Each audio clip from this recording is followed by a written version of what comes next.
Cyber నేరాల నిరోధనకు తెలంగాణ పోలీసులు సరికొత్త అస్త్రాన్ని రూపొందించారు. డిజిటల్ టూల్ గా పనిచేయనున్న దానికి సెంటినెల్గా నామకరణం చేశారు. ఇందులో 3 మాడ్యూల్స్ ఉంటాయని తెలిపారు. పలు విభాగాల నుంచి సమాచారాన్ని డిజిటల్ గా సేకరించడంలో కీలకంగా వ్యవహరిస్తుంది. సర్వీస్ ప్రొవైడర్లు, ఈ-కామర్స్ ప్లాట్ఫామ్లు, బ్యాంకులు, సామాజిక మాధ్యమ కంపెనీలు, ఇతర డిజిటల్ మాధ్యమాలకు ఈ మాడ్యూల్ ద్వారా అభ్యర్థనలను సులభంగా పంపవచ్చు.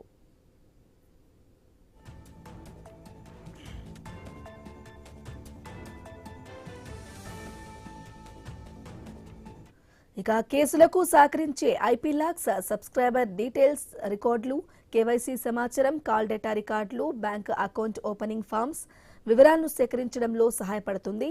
ఈ టూల్ ఎక్స్టర్నల్ లింక్ ట్యాబ్ ఆధారంగా దర్యాప్తును సులభతరం చేసేలా సిఈఐఆర్, ఎన్ఐసి మెయిల్ లాంటి పోర్టల్లోకి వెళ్లే సదుపాయం ఉంటుంది.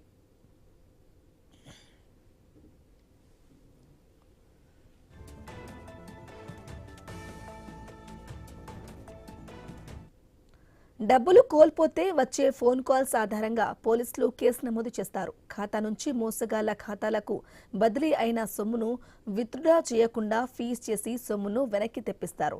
అయితే సైబర్ నేరస్తులు కొల్లగొట్టిన సొమ్మును 25 బ్యాంకు ఖాతాలకు మళ్లిస్తున్నట్లు ఎన్సీఆర్పీ తేల్చింది.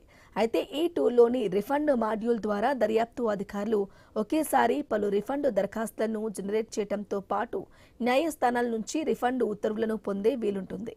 దీంతో బాధితులు బ్యాంకు, దర్యాప్తు అధికారుల చుట్టూ తిరగాల్సిన అవసరం ఉండదు.